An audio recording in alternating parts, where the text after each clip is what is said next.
أرسط زينة قدما منستر أبي أحمد عداقا كابيتال سند موال نواي بعليا جميرة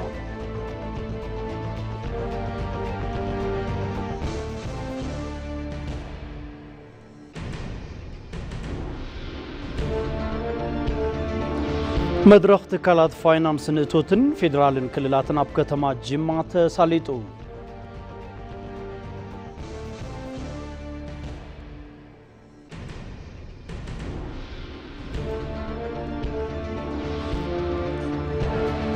كابوصاي أب دبوباوي كاليفورنيا لوس أنجلس بقلطوف زرقح زلو بارع جاكا نمكتا زحقزو أمايت أسرات توافيرا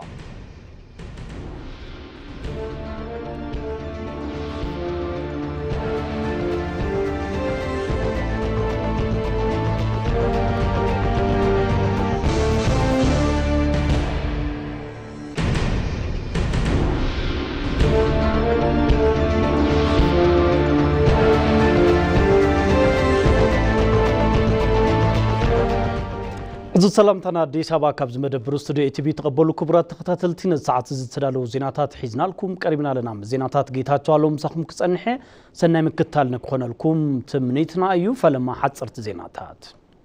بانكتات كوبانياتات انشورانسن تكالات مايكرو فاينانسن بوند كحدسان كجزان صوعت قريبو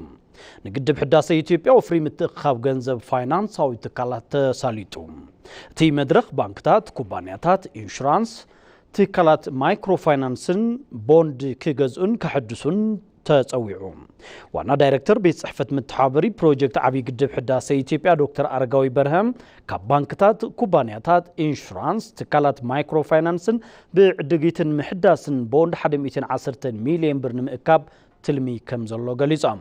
افصاصما بروجكت هنصت عبي قدب حداسه اموداتا معراف كم زلو اتوم دايركتور غليصام اثيوبياوያን تولدتي اثيوبيان فتوتي اثيوبيان نتي بروجكت حساب حز يزلو درجه كم زدغفو تقيسام حفشو افصاصماتي بروجكت 97.6 مئتاو كوان تبصحه زترف سراح اب حاصير غزن خزازم شرف وصاي زحاتو سراحتي كم زلوون اتوم وانا دايركتور ارديوم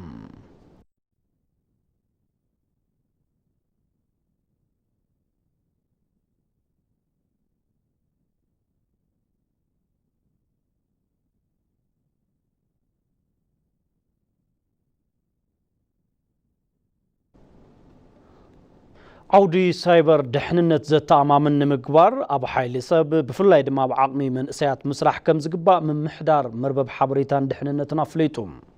من محدار مربب حبريتان دحننتن مبل سالساي زور مرها غبري سايبر تالنت سمر كامب زسلطنوم تمهرو امرقوم توم تمرقتي كاب استفلاليو كبابتات اثيوبيا استوصاصو 237 سب فلويتو هوبو من اسياتيوم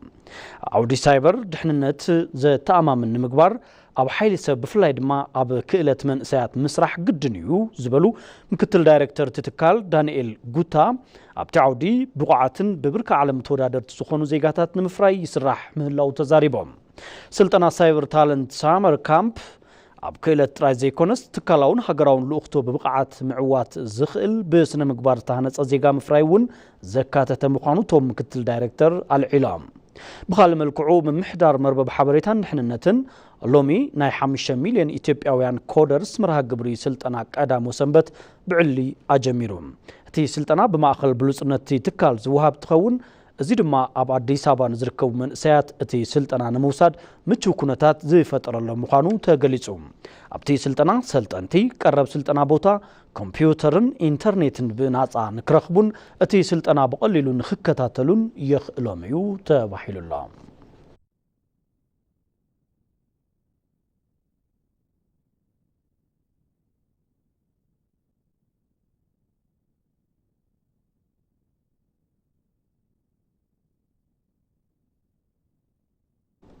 كاب حيلي نفاس لعلي 353 جيجاوات مكففال كم استخاله تغليصو اب قدماي فرقه عمد 2017 عام تمرت كاب حيلي نفاس لعل 353 جيجاوات مفلفال كم استخاله حيلي الكتريكي اثيوبيا فليتو وانا كادي سراح بيت صحفه افصامي سراح جنريشن اوبريشن ترورك شفراو ادما حدا 65.41 ادما كلته 282.22 አይሻ ክልተ 91 ነጥቢ 31 አሸጎዳ 14 ነጥቢ 2 ሰዓት ሓይሊ ምፍልፋለን ንፋና ዲጂታል ተዛሪበን እቶም ፍልፍላት ምስ ካልኦት መፈልፈልቲ ሓይልታት ትነጻጸሩ ሕጽረት ዝናብ ወይ ድርቅ እንተጋጥም በቲ ጸገም ጽዕንቶ ከይፈጠረሎም ብዘላቅነት ሓይሊ ምፍልፋል ምኽኣሎም ረብሓ ከም ዘለዎ ተዛሪበን ክብል ጸብጻብ ፋና ዲጂታል አዘኻኺሩሎም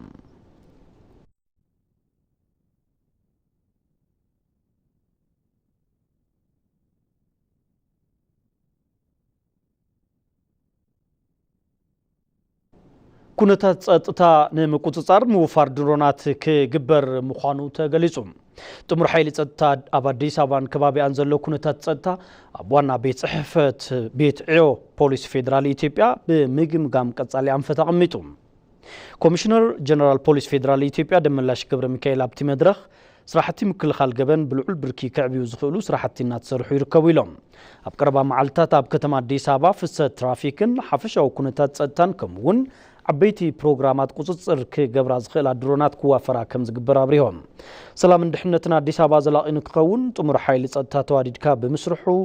ልዑል ውጽኢት ከም ዝተመዝገበ እቶም ጀነራል ኮሚሽነር ገሊጾም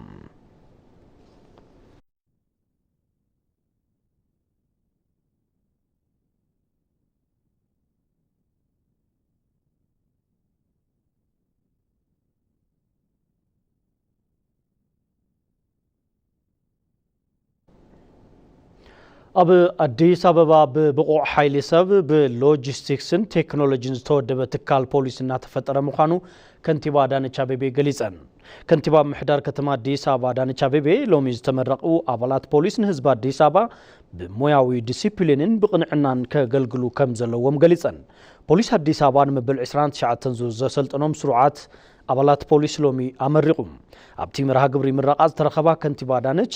ድሕሪ ለውጢ ኣብታ ከተማ አገልግሎት ፖሊስ ምጥንኻርን ተግባራት ምዝማንን ምውጋኖም ገሊጸን ነታ ከተማ ዝምጥን ጠንካራ ሓይሊ ፖሊስ ብመንጽር ምህናጽ እውን ብብቁዕ ሓይሊ ሰብ ብሎጂስቲክስን ቴክኖሎጂን ዝተወደበ ትካል እናተፈጠረ ኢለን እዚ ድማ ሰላምታ ከተማ ብዘላቅነት ንምርግጋጽ ከም ዘኽእል ድሕሪ ምግላጽ ሎሚ ዝተመረቁ አባላት ፖሊስ እውን ዝተዋሃቦም ሓደራ ህዝባውን መንግስታውን ሓላፍነት በአግባቡ ክዋጹ ይግባእ ኢለን ተንከንቲባ ፖሊስነት ዝተኸበረን መስዋዕትነት ዝሓትትን ዓብይ ሞያ ምዃኑ ድሕሪ ምጽራሕ ተመረቕቲ ህዝብን መንግስትን ብተኣማንነትን ቅንዕናን ንኸገልግሉ ዘኽእል መምርሒ ስራሕ መሃበን ጸብጻብ ግልጋሎት ዜና ኢትዮጵያ አመላኺቱ ኮሚሽነር ፖሊስ አዲስ አበባ ጌቱ አርጋው በወገኖም ቅልጡፍ ዕቤት አዲስ አበባ ብግምት ዘእተወ ስራሕቲ ምክልኻል ገበን ብዝተጠናኸረ መልክዑ እናተተግበረ ምዃኑ ገሊጾም ዓቕሚ ኣመራርሓ ነባር ፖሊስን አባላትን ብፍሉያት ስልጠናታት ናይ ምህናጽን ሓደሽቲ አባላት ፖሊስ ናይ ምፍራይን ስራሕቲ ብተኸታታሊ ምቕጻሎም እቶም ኮሚሽነር ኣልዒሎም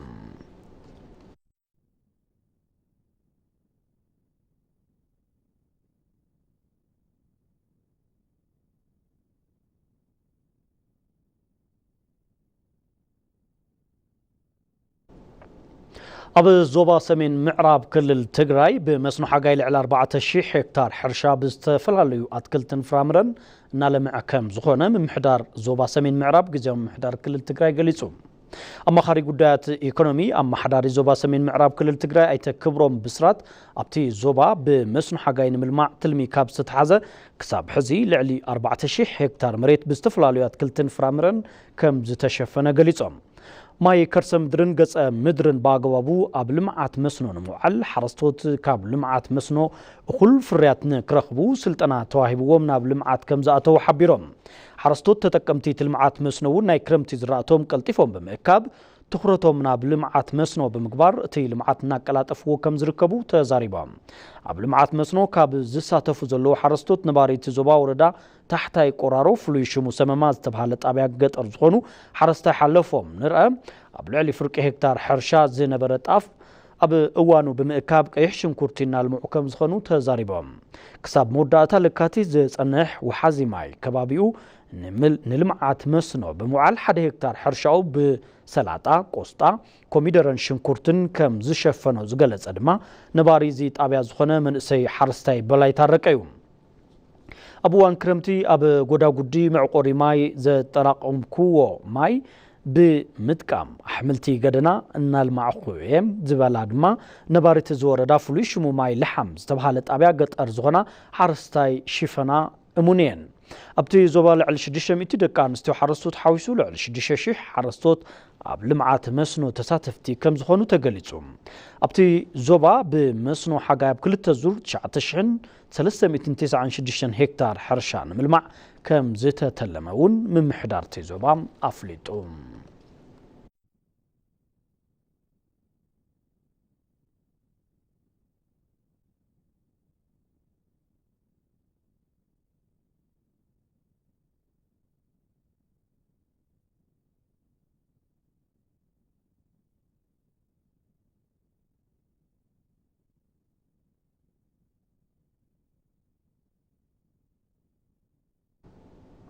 أما كتتال ما دزينا اي تي في تقريناكم تركبوا كورات تخطاتل تمرزكم سلا تكتاتلون على مسكنكم حزول المسانات صنحو بزرزرنا بزحرنا يوم زيناتات كنسقرنا قدم منستر أبي أحمد عداقا كابيتال سند موائل نواي بعلي أجميرام روزا مكونن نزواد توصبصاب دهب ياسين عداقا كابيتال أكسيون بوندن تمساسلتي عدقيت سندات موائل نواي زفتصملو عداقايو ኢትዮጵያ ነዚ ዕዳጋ ንምጽንባር ዝገበረቶ ጻዕሪ ኣብ 2013 በዓል ስልጣን ካፒታል ዕዳጋ በአዋጅ ምጥያሻ ይዝከር ነዚ ስዒቡ ብውልቅን መንግስትን ምትሕብባር በአክሲዮን ዝተጣየሸ ዕዳጋ ኢትዮጵያ መዋዕለ ንዋይ ሰነድ ቀዳማይ ሚኒስትር አብይ አሕመድ ብዕሊ አጀሚሮም እዮም ኢትዮጵያ በይፋ የካፒታል ገበያዋን ጀምራለች ቀዳማይ ሚኒስትር ዶክተር አብይ አሕመድ ሀገራዊ ለውጥ ስዒቡ ስብራት ቁጠባን ነብራ ዜጋታትን ንምምሕያሽ ካብ ዝተወገኑ ስራሕቲ ዲጂታላይዜሽን ሓደ ምዃኑ ሓቢሮም ዲጂታል ኢትዮጵያን ኢንትሮዲዩስ እናደርግ የዛሬ 5 ዓመት ዲጂታል ኢትዮጵያ ቅድመ 5 ዓመት እንትነፋልጥ ንኩሎም ዓውድታት ቁጠባ ሕርሻ ኢንዱስትሪ ቱሪዝምን ካልኦት ሴክተራትን ንምስላጥ ንምትእስሳር ቁጠባ ንምዕባይሉውን ሰባት ቁጠባ ንምምሕያሽ ነይሩ ብተወሳኺ ዜጋታት ኣብ ወጻኢ ተቆፂሮም እቶት ዝረኽቡሉ መንገዲ ምንዳይ ነይሩ በዝውን 35000 መንእሰይ ኢትዮጵያውያን ልዕሊ $2,000 ማያ እናተኸፈሎም ኣብ ኢትዮጵያ ኮይኖም ንኣውሮፓ ምግልጋል ጀሚሮም እዮም ብመዳይ ኮሙኒኬሽን ውን 8.5 ሚሊዮን ሰባት ኣብ ኢትዮ ቴሌኮም ተረብሕቲ ሞባይል እዮም ኢትዮጵያ ካብ ኣፍሪካ እቲ ዝዓበየ ቴሌኮም ኮይኑ ተመዝጊቡ موبايل بانكينج بقراصነት ዝተሰርሐ ስራሕቲ ልዑል ቁጽሪ 5 ተመዝገበ ጽርሕቶም ቀዳማይ ሚኒስትር ኣብ ዝተፈላልዩ ዓውድታት ተግባራዊ ምዃኑውን ውጽኢት መምዝጋቡ ገሊጾም ባንኪንግ ስርዓት የለመድነው ስርዓት ቢሆንም ስርዓት ባንኪንግ ቴክኖሎጂ ብዘይ ምጥቃሙ ኣይማዕበለን ነይሩ ሕዚ ግና ብዲጂታል እና ማዕበለ መጽዩ ባንክታት ኢትዮጵያ ኣብ 3 ዓመት ቴክኖሎጂ በብዙሕ ዕጽፊ ልዑል ሃፍቲ ንኽንቀሳቀስ ሓግዙና እዩ በቴክኖሎጂ ብዓውዲ ባንኪ ዝተረኸበ ውጽኢት ንምጥንኻር ካፒታል ዕዳጋ ልዑል እጃም ከም ዘለዎ እዮም ዝሓበሩ የማርኬት ቤዝ ገበያ ውስጥ ዕዳጋ ማርኬት ቤዝ መሸጣ አክሲዮን ብዝተፈላለየ መንገዲ ውስናት ኣብ ዝኾኑ ትካላት ይስርሐሉ ዝነበረ እዩ ዜጋታት ብሕጽረት ገንዘብ ንኸይጽገሙ ዝገብር ኣሰራርሓ ብምትራፍ ብልዑል ብር ዝሕግዝ ሓዱሽ ጅማሮ ተጀሚሩ ኣብዚ ሕዚ ሰዓት ኢትዮጵያ ካፒታል ዕዳጋ ምጽንባራ ኣድላይ ምዃኑን ምዕሩይን ክብሉ ገሊጾም የኢትዮጵያ ኢኮኖሚ ማለት በአፍሪካ ትልቁን ቁጠባ ኢትዮጵያ ማለት ኣብ አፍሪካ ዝዓበየ መንገዲ ኣየር ዘንቀሳቅስ ቁጠባ ማለት እዩ ካፒታል ማርኬት ዝበለጸ ምዕባይ ዝግበኦ እዩ ኣብቲ ስነ ስርዓት ምጅማር ሰነድ ዕዳጋ ኣብ ፈላማይ ካፒታል ዕዳጋ ዝተጸርሐ ኩባንያ ወጋገን ባንክ እዩ ዕውትነት መማሕየሺ ማክሮ ቁጠባ ንምቕጻል ትካላት ፌደራልን ክልልን ተዋዲዶም ክሰርሑ ከም ዝግባእ ሚኒስትር ገንዘብ ኣሕመድ ሽዴ ገሊጾም مدرخ أبيات عيو فيدرالن كللن زفر فاينانس نتوتن أب كتما جمعة ساليتون صبصاب محمد رحماتو بريو برهانا ሚኒስቴር ገንዘብ ኣብ ከተማ ጅማ ኣብ ዘሳለጦ ናይ ክልተ መዓልቲ መድረኽ ናይ ፌደራልን ክልልን ሓለፍቲ ስራሕ ኣብያተ ዕዮ ፋይናንስን እቶትን ከምኡውን ትካላት ፕላንን ልምዓትን ተሳቲፎም እዮም ሃገራዊ ቁጠባ ካብ ዘፈልፍሎ ሃፍቲ ብግቡእ እቶት ናይ ምእካብ ዓቕሚ ክንድቲ ዝድለ ብዘይ ምዕባዩ መበገሲ መድላው እቲ መድረኽ ምዃኑ ሚኒስትር ገንዘብ አይተ አሕመድ ሽዴ ኣብቲ መድረኽ ተዛሪቦም እዮም ቃላ የኛ ዘርፍ የፕላን እና የልማት ብሓፈሻ ናትና ዘፈር ናይ ፕላንን ልምዓትን ሚኒስትርን ገንዘብን ትካላት ፋይናንስን ኢሉ እውን ትካላት እቶት ጉምሩኽን ዓብዪ ሃገራዊ ሓላፍነት እዩ ዘለና ፐብሊክ ፋይናንስ ግልፂ ኣሰራርሓ ክህልዎ ስርዓት ተሓታትነት ክዓስል በጀት ኣብ ውፅኢታዊ ስራሕ ክውዕል ስርዓት ምሕደራ ፐብሊክ ፋይናንሲንግ ዲጂታላይዝ ናይ ምግባር ጉዳይ ስርዓት ክፍሊት ናይ ምዝማን ጉዳይ ብልዑል ደረጃ ክንሰርሐሉ ይግባእ ብፍላይ ምስ መማሓየሺ ማክሮ ቁጠባና እቶትና ብልዑል ደረጃ ክንዕቢ ትፅቢት ይግበረልና ኣብዚ ሕዚ እዋን ብምኽንያት ዝካየዱ ዘለው ዓበይቲ ስራሕቲ ዝርግሐ መሰረተ ልምዓት እናወሰኸ ዝርከብ ወፃኢ መንግስቲ ብምሽፋን ሪፎርም ማክሮ ቁጠባ ውፅኢታዊ ኮይኑ ንክቕፅል ብምትሕባር ክስራሕ ይግባእ ኢሎም ኣለው ኣይተ ኣሕመድ ሽዴ ሁላችሁም የክልል የፋይናንስ ተቋማት ኩልኹም ቢሮታት ፋይናንስ ቢሮታት እቶትን ቢሮታት ፕላንን ተዋዲድኩም ውፅኢታውነት ሪፎርም ማክሮ ኢኮኖሚ ንምጥንኻርን ሓላፍነትና ብግቡእ ነፂርና በብዘለናዮ ክልላዊ መንግስቲ እዚ ጉዳይ ቋሚ አጀንዳ ብምግባር ንውፅኢታውነቱ ኩልና ክንሰርሕ ይግባእ ኣብቲ መድረኽ ብተሳተፍቲ እቲ ዋዕላ ሕቶታት ድሕሪ ምልዓሎም መብርሂ ተዋሂብዎም እዩ በክልል ደረጃ የሚወጣው ببرك كلل زوت ساواج نبرة عدقيتن منغستي مستي ناي فيدرال زتسانين زتناببن خخون من محياش تحقي قبول بمقبر تفصام كخون يقبا የግዢና ንብረት ላይ ክልሎች ሃርሞናይዝ በሆነ መልኩ በጋራ አብረን መስራት አለብን ኣብ ዕድጊትን ንብረትን ምስ ክልላት ብዝተሳነ መልክዑ ብሓባር ክንሰርሕ ይግባእ መድረኽ ዘድሊ ተኮይኑ ብወገን በዓል መዚ ፃውዒት ክነመሓላልፍ ኢና ብመሰረት እቲ ሓዱሽ ኣዋጅ ንሰርሕ ምህላውና እውን ኣገዳሲ ጉዳይ እዩ أكسيون بوندن زامسلون مشتاتات أب سرعات لووت نقدي كابيتال عالمنا نداتك برتهم زي صنحو عماماتهم بزعودي بيلولو علمت أنجنزب ينكساقسيهم زي سرعات عدقيتا بيوتيوبيا كلمة زي قبر أواج أب كل تشحن عصر سلسنا متمرت وسيونا بتكبار كسقر تغيريهم أفلما زي بجت عامت علاوز تكبر عمام مشت أب زحيتي تيليكوم ناي حاجر عداقا كابيتال كنا آقح عدل زي فتريو صب فاسيكا ياليويو مرها سلام مرسا سرعات عداقا كابيتال أكسيون بوندن تزامرت وعلتاتن زامسلون سندات موعلن واي لوغوت نقدي يسالتلو بزدما سرعات عداقا كابيتال وننت تكالات نول كسبات بتصحيت بمشات ገንዘብ ክእክቡ ይኽእሎም ካብ ዝተጠቕሰ ብጽሒት ዕዳጋ ብተወሳኺ ሰነዳት ልቓሕውን ንዕዳጋ ይቐርቡ እዮም ኣብ ዓለምና ዝርከቡ ዓበይቲ ትካላት ቢዝነስ ህላውኦም ዘዕለውሉ ዕዳጋ ካፒታል 118 ትሪልዮን ዶላር ዝንቀሳቐሱ እዩ ኒውዮርክ ለንደን ሻንጋይን ቶኪዮን ካብ ኣፍሪካ ድማ ጆሃንስበርግን ናይሮቢን ማእኸል ዕዳጋ ካፒታል እየን ኣብ ዝማዕበሉ ሃገራት ብስፍሓት ዝፍለጥን ኣብ ኢትዮጵያ እንተተተግቢሩ ኣብ ስርዓት ፋይናንስ ሃገር ዓብዪ ለውጢ የንብር ዝተባሃለሉን ዕዳጋ ካፒታል ናብ ተግባር ክሰግር ጻዕርታት እንዳተሳለጡ ጸኒሖም ኣብ 2013 ዓመተ ምህረት ዝወፀ መጣየሻ ኣዋጅ ዕዳጋ ካፒታል ክትግበር ተገይሩ እዩ ኣብ ልዕሊ ባንክታት ጸገም ኣብ ዝዓለበሉ እዋን ንዘፈር ውልቀን መንግስትን ብሕታዊ ፍልፍል ፋይናንስ ከም ዝኾን ዝተኣመነሉ እዚ መሸጣ ብጽሒት ገንዘብ ዘለዎም ሰብ ሃብቲ ንዝጠልብዎ ኣማራጺ ኢንቨስትመንት ንክራኸቡን ትልሚ ልምዓት 10 ዓመት ዕውት ንምግባር ግደ ዘንብር ምዃኑ እውን ይግለጽ ብኣቆጻጽራ ግሪጎሪያን 2016 ዓመተ ምህረት ዕዳጋ ኣክሲዮን ኣሜሪካ 24 ትሪልዮን ዶላር ይንቀሳቐሶ ዝጸንሕ تقول جابان بوغنا ناب 7 تريليون زصقع دولار بمشطه بصحيت تنقساقس صنيحيا زو قصري هزي دحر 8 عامت ببزح تريليون دولارات وسخ اريو عداقا كابيتال ناي كامبانيتات سند لقاح نمتعدداق وحسن وزرغاغصن اسرار حازق قلاطف قطبا ማሕበረሰብ ንምውዳድን ንምስራዕን ኣማራጽ መንገድታት ንምምሐስን በሪ ዝኸፍትዩ ህዚ ኣብ ዘፈር ፋይናንስ ሃገር ተበጻሕነት ሓደሽቲ ዲጂታል ቁጠባታት ከምኡውን ትልምታት ልቃሕ እንዳተለመዱ መጽዮም እዮም ዘፈር ፋይናንስ ኣብ መፈለም 2017 ዓመተ ምህረት ጥንኩርን ተኸታታልን ዕቤት ኣመዝጊቡ ልዕሊ 30 ባንክታት 3.5 ትሪልዮን ብር ሃፍቲ 2.4 ትሪልዮን ብር ዕቁርን 2.3 ትሪልዮን ቀረብ ልቃሕ መግለጺን ከም ዝኾነ ሓበሬታ ብሄራዊ ባንክ የመላኽት ጅማሮ ዕዳጋ ካፒታል ንኢትዮጵያ ናብ ስሉጥን ዘበናውን መሸጣ ብጽሒት ዘጸናብራን ተረባሕነት ህዝቢ ዘዕቢ ተግባርን ኣብ ስርዓት ፋይናንስ ምዕባለ ዘምጽእን ኣብቲ ቁጠባ እኹል ዝንቀሳቐስ ኖት ክርከብ ዘኽእል ምዃኑ እውን ይእመን እሞ ዝዕዳጋ ካፒታል በዓል ጸጋ ዕድመ 130 ዓመታት ብዝኾነ ኢትዮ ቴሌኮም 10 ሚእታዊ መሸጣ ብጽሒት ፈሊሙ ኣሎ ሓቋፋይ ዘፈር ስርዓት ፋይናንስ ብምዕባይ መዳይ ዓብይ ግደ ዘንብር ምዃኑ እዮም ሰሙያ ዝገልጹ እዚ ስርዓት ዕዳጋ ኢትዮጵያ ናብ ዘበናዊ ስርዓት አክሲዮን ዘጸናብራን ንህዝቢ አማራጭ መንገድታት ቁጠባ ብምቕራብ መዳይ እውን እዚ ዕዳጋ ካፒታል ረባሕት ኣለዎ ዕዳጋ ካፒታል ኣብ ዝማዕበለሉ ሃገር መፍረይቲ ትካላት ናይ ብጽሒትን ልቕሓን ሰነዳት ብምሻጥ ናይ ምዝላቕን ስግኣት ሓደጋ ዝረበዎምን ኮይኑ ግና መፍረያይነቶም ዘየስግእ ፕሮጀክትታት በቐሊሉ ፈሰስ ኣብ ልዕሊኦም ንምግባር ይኽእሉ እዩ ብመዳይ እዚ እቲ ዕዳጋ ሚዛን ክፍሊት ብምትዕራይ ንምህዳእ ቁጠባ ማክሮ ልዑል ግደ ይነብር ተባሂሉ ይሕሰብ ማድ ዜናና ይቕጽለሎም ኣብ መወዳእታ ዜና ወጻኢ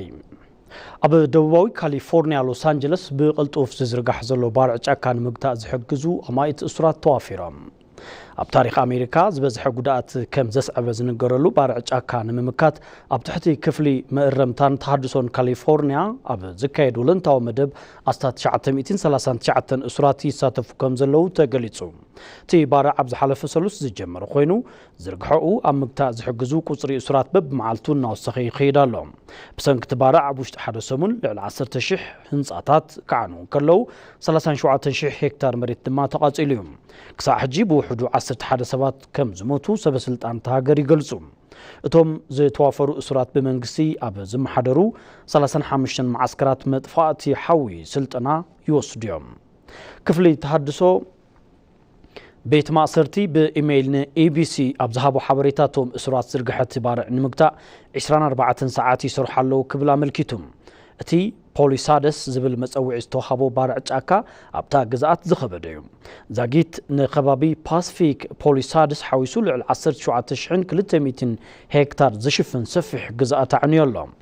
ኢተን ዝበሃል ባርዕ ጫካ ድማ ኣብ ሰሜን ሎስ አንጀለስን ኣልታዴናን እውን ዝዝርጋሕ ዘሎ ኮይኑ ኣብታ ግዛኣት ካልኣይ ዝኸበደ እዩ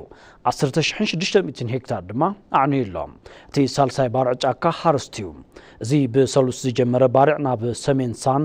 ፈርናንዶ እውን እናተዘርግሐ ይርከብ ኣብ መወዳእታ ድማ ብረቡዕ ድሕሪ ቀትሪ ኣብ ሰሜን ሎስ አንጀለስ ኣብ ዝርከብ ኣኽራናዊ ከባቢ ኣክቶን ዝተወልዐ ባሪዕ ሊድያ እዩ ዛጊት ኣስታት 350 ሄክታር ኣብ ዝሽፍን ከባቢ ተዘርጊሑ ኣሎ ክብል ጸብጻብ ቢቢሲ ኣመላኺቱ ኣሎ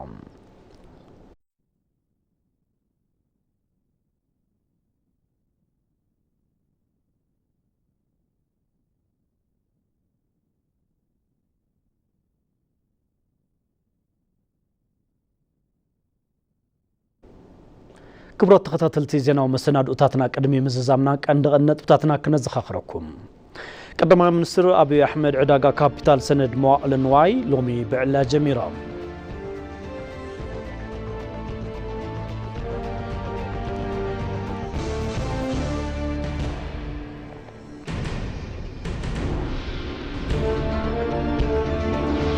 مدرخ تكالات فاينانس نتوتن فيدرالن كلن أب كتما جمع تساليتو